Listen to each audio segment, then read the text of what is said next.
When my wife left me, I immediately, without hesitation, went to heal my wounds to my mother, Jessica, hoping to find at least something like a temporary shelter in her apartment during a quarrel with my wife.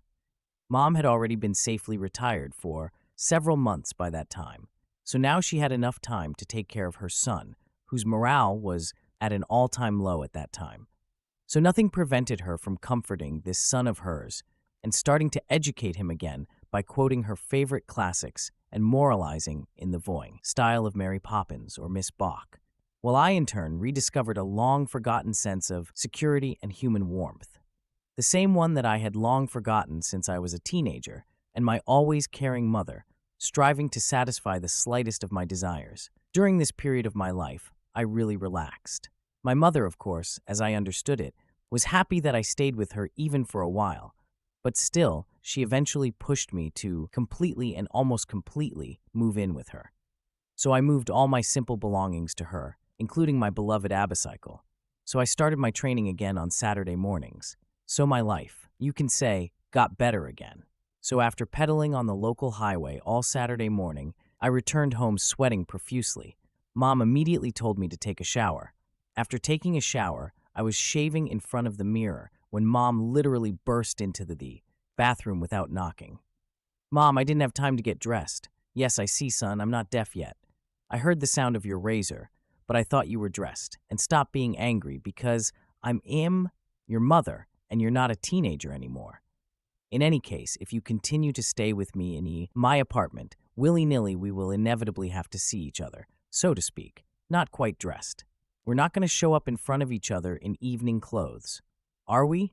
You're right, Mom, but still, I was a little surprised. So when she came into the bathroom, I really felt ashamed that I was in front of her like this. However, seeing that my mother took that situation with the greatest calmness, I suddenly felt almost proud that I was in front of her eyes, without having time to get dressed, and in such a banal way. However, it was quite natural, so the situation was discharged without any tension. I just came to comb my hair, and then we can sit down at the table and eat, Mom said. I have never felt the slightest attraction to my mother, a rather curvaceous woman, although in the photos of her youth I see a beautiful, slender brunette in front of me. Now my mother's hair is dyed white. When I was a teenager, her skinny body didn't match my ideas of the feminine ideal at all, and even more so, my fantasies. Although I was already confused by her cleavage now, but, as you know, tastes change over time. Get dressed quickly. I'll be back soon, Mom said. For the first time in my life, I had such thoughts in my head, but I still consoled myself with the fact that it was just my fantasy, and I did not harm anyone with such thoughts without their real embodiment. I think I'm becoming obsessed with my mom.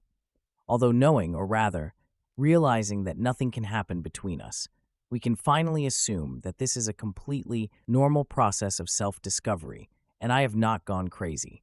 It's the beginning of summer, and after lunch the heat involuntarily makes me close my eyelids. I want to sleep and do nothing. Obviously, this will allow me to calm down. I leave the door to my room ajar, secretly hoping that Mom will join me. I hear her get up from the couch in the next room, and my heart starts beating faster. Is she really coming towards me? And indeed, Mom goes to the kitchen to drink water, and through the jar door, I can admire her. I close my eyes when she comes to the door of my room, and for a few moments I feel her presence. In the end, I actually fell asleep. The fatigue of cycling contributed greatly to this. When I woke up, Mom was sitting in the living room. Looks like you slept well, son. Yes, I was a little tired in the morning, so an hour of sleep didn't bother me at all. I saw it. You were sleeping like a baby when I got up to drink water. Listen, Mommy, maybe we'll take a little walk, eat ice cream by the sea, refresh ourselves a little. I would love to, but this, as they say everywhere, is very bad for my figure. Don't worry about your figure, Mommy. Ice cream is just to help. Thank you for the compliments, my dear. Okay, I'm gonna put on makeup. Do my makeup on the way out. Are you ready, Mom? Not really. I don't know what to wear. You women are all the same, I said, heading for her room, the door of which was open. Oh, I'm sorry, Mom. I didn't know you weren't fully dressed. Never mind, son. You and I have long passed the age of false modesty. As I told you this morning, I nod my head back at her. Tell me, do you think I should wear a dress or trousers?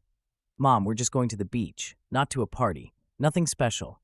Just wear what you like, what you feel most comfortable in. What do you think about these white trousers under this, like, blue tunic? Fine, Mom. You're going to be the most beautiful and desirable woman tonight. I can't believe my eyes. My God, is this really happening in reality? My mom is here, right in front of me, without the slightest embarrassment. What do you think, my dear? Do I look good? Super. Mommy. Sitting on the terrace in a cafe, I immediately realized that I am not the only one who appreciated my mother's cleavage. Even the waiter, a guy in his 20s, frankly enjoys an unobstructed view of her cleavage. Some fools are lucky to have such a point of view. Don't be jealous, son. You should be able to share your happiness, she said, laughing. In these conditions, I want to share his happiness with you. She said mockingly and provocatively, I have 2 fans, but one is too young and the other is my son, so I'm definitely unlucky. I'm sure the rest of the men in this room are under your magical influence too. You know perfectly well that most of them are looking for only one thing. So come on, let's go home. It's gonna rain soon. You see how the sky is covered with clouds. Her mind, her body, yes, literally everything about her makes me feel sensual desire. When we get home, Mom puts on her pajamas again. Close the balcony door. A storm is coming. Are you sure, Mom? Yes, I saw a flash of lightning. A few moments later, a rumble of thunder was actually heard. I don't like thunderstorms. I'm afraid of both thunder and lightning. I didn't know that. Have you developed this phobia recently? No, my son. It's been a long time. But when you were little, I tried to hide it from you. I didn't want you to inherit this fear of mine. You're just a durable mom. She joins me on the couch while I turn off the TV. It can be seen that the storm is really bothering her. It's one thing to tell yourself that morality doesn't matter, and it's quite another to act. But for myself, I understand that this is just a banal postponement of the inevitable and nothing more. And that's for sure. On Sunday morning, I sleep until I drop, having decided in advance that today I will say a decisive no to any sports, no morning jog, giving this day off only to idleness in the hope that something will finally happen between us, me and Mom. Something incredible and magical. When I get up, Mom is already finishing breakfast at the kitchen table. I've already finished, but can I make you breakfast with pleasure, my dear boy? With pleasure. Mom, but I don't want to burden you. I can take care of myself. My ex-wife taught me. Let yourself get some rest, son. I'm just enjoying this new opportunity to take care of you. And I want to enjoy this happiness as long as possible. So thanks to your ex-wife. I am happy to let my mother do this, since such an opportunity has been so kindly offered to me. And I like to imagine that she's not just thinking about satisfying my stomach. Mommy gets up and starts making breakfast. I help her cook, which is not my habit. I have never set foot in the kitchen before when it came to cooking. My mother and my wife were much more gifted in this craft than I was. No matter what you say about it, my mother is surprised by this sudden initiative of mine. And I, in turn, pretend that I should have started doing this sometime, because with my sentimental failures on the love front, sooner or later I had to learn to stand up for myself, including at the kitchen table and stove. But I will always be there to help you, son. I will not let you starve. You're not just my mom, but my angel mom, I tell her. You have no idea how much I enjoy taking care of you. Oh my God, how bored I got in retirement. I'm so proud of you, my dear son. Set the table. We're going to have lunch now. The food is delicious. It's going to be a rainy day. You won't go to the beach. So my mom and I are sitting on the couch watching the Formula One Grand Prix together. How are you, Mommy? Are you okay? Are you okay? Yes, son. I was a little upset that we couldn't go to the beach, but yes, it's okay. Did I do or say something wrong, Mom? You're not the reason, kid, for my disgusting mood. Just a little conflict in the pastry shop. What happened?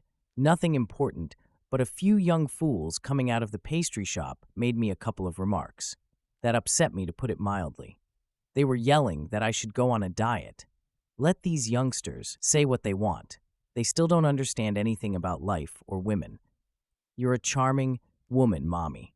Stay the same as you are now, the way you are, full of life and energy. Don't you dare go on any diets. Thank you, my dear, she replied. It seems to me that now is not the time to take risks and flirt with her, so I'm just trying to stay in my role as a caring son. I must admit, that I will have to wait a little longer before moving on to more serious things. And for the next couple of days, I do not take any decisive action. I pin all my hopes on Friday evening when I invited my mother to dinner at a restaurant by the sea. On Friday morning, unlike other days of the week, Mom doesn't sleep when I'm about to leave for work. Don't forget, Mom. Be ready by 7 in the evening. Of course I won't forget. I can't wait for our dinner tonight, my dear.